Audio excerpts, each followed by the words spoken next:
On the 1st of June 2013, Gareth received a call from my press manager, Simon Jones.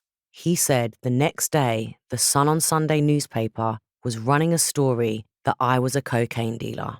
The headline read, "Tulisa's cocaine deal shame." There was no movie role. There would be no £3 million. The whole thing had been an elaborate example of entrapment, a sting by a man called Mazher Mahmood and the Sun. Mazher Mahmood, who'd played the role of the top Hollywood/Bollywood movie producer, Samir Khan, was actually a renowned British journalist, Reporter of the Year award winner and undercover investigator. He'd spent 20 years working for the News of the World before the phone hacking scandal shut it down. During his tenure there, he'd been responsible for many investigations, 94 of which led to criminal convictions, with many more cases still pending. All the other people involved, Raoul, real name Rizvi, Nish, real name Connie, the driver that took us home from the hotel, Alan Smith, the lawyer, the financial director, and the rest were actors who worked alongside Mr. Mahmood. The only thing we couldn't figure out was the woman from 21st Century Fox. She actually did work there, so we assumed she'd been paid off. The realization was crushing.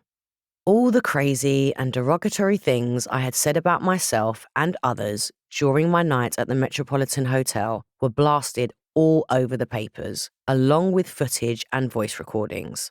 It was all over the internet, with absolutely no mention of the entrapment or why I had said those things.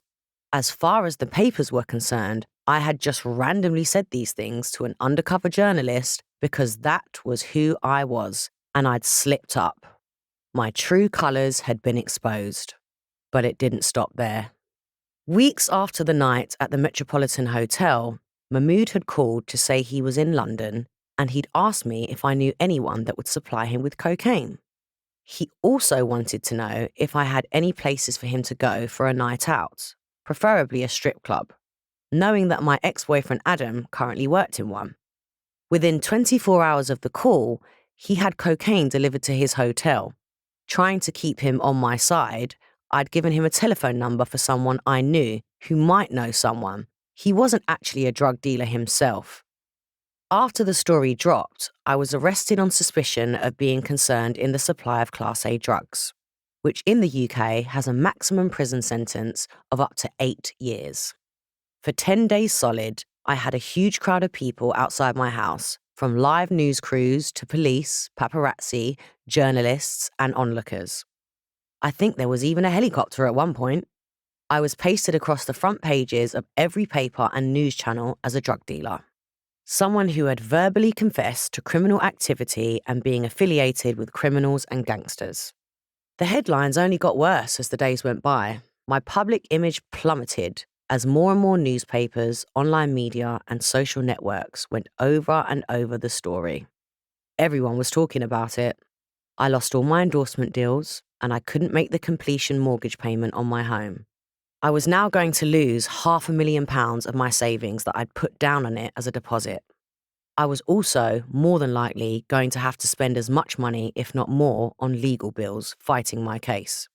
My life was quite simply destroyed overnight. I had no job, no income, a tarnished reputation, and right now, no matter what the outcome, I had no chance of ever working or earning in the entertainment industry again. Most of the British public thought I was a disgrace, and even people I'd known all of my life now wanted nothing to do with me. I had recently been to see Danny, and we were in the midst of rekindling our relationship. He had already organised flowers to be sent to my house while he was away working, and I felt like I needed him more than ever.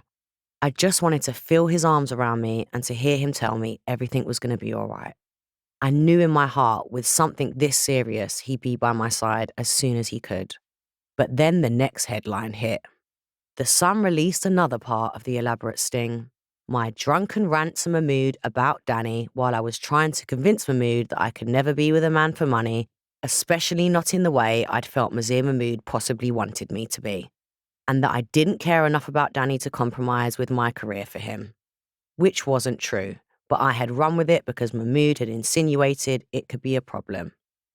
I had also had way too much to drink by that point, after Mahmood had repeatedly ordered me drinks and shots, as well as whatever may have been put in those drinks. All the while, I was in level 100 female boss mode, trying to play up to the bad girl role, and boy did I rip Danny a new one. I had said things like, he's unintelligent, he's an idiot, but I had also called him fake and materialistic, which was just projection. I had never felt like I belonged in the celebrity world. I wasn't into fashion, and I was terrible at playing the game. Dan, however, was a lot better at it all than me. He dressed well, and he had better knowledge of the finer things in life. Sometimes it made me feel like we were a bit chalk and cheese, which that night I translated as shallow and materialistic. I was just dramatizing to impress Samir and his friends. I also called Dan a stalker, which actually derived from one of the things I love most about him. The fact that when he was growing up, I was his celebrity crush, and he had even claimed to people that he would marry me one day. When he became successful himself, he had gone out of his way to do just that and came after me through a friend. I found it all very romantic. It was exactly what I wanted in a man, someone that knows exactly what they want. Me. But that night, it unfortunately translated as stalker. I said I didn't respect him and that I'd never really liked him that much and that we had nothing in common, which also wasn't true.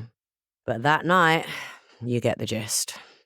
They were all unforgivable things to say. Things that change the way someone looks at you. I had been an outright bitch, and to a complete stranger. Yes, I was smashed and I was playing a game to get the role, but that wasn't an excuse. You don't speak about people you care about like that under any circumstances. I knew I could do way better. I felt ashamed. To top it off, now the whole of the UK could read about it. Danny was mortified at my words and felt betrayed and humiliated, not surprisingly.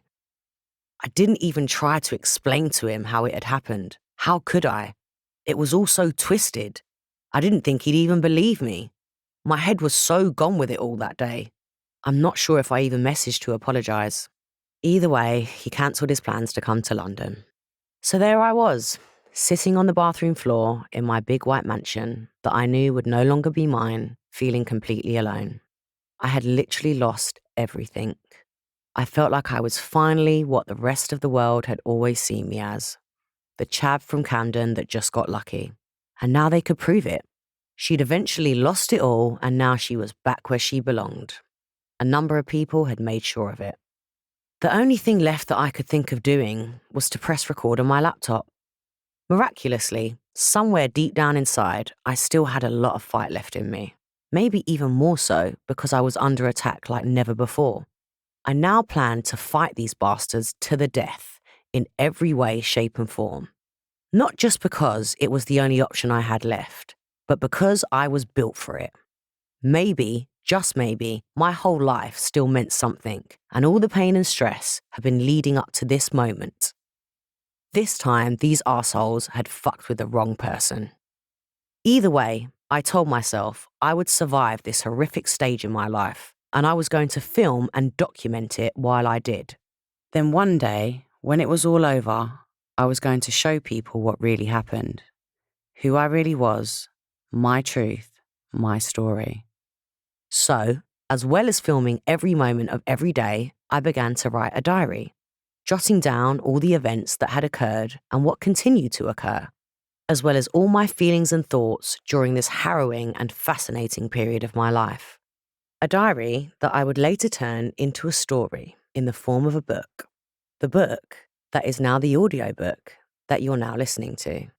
This, ladies and gentlemen, is how the story goes.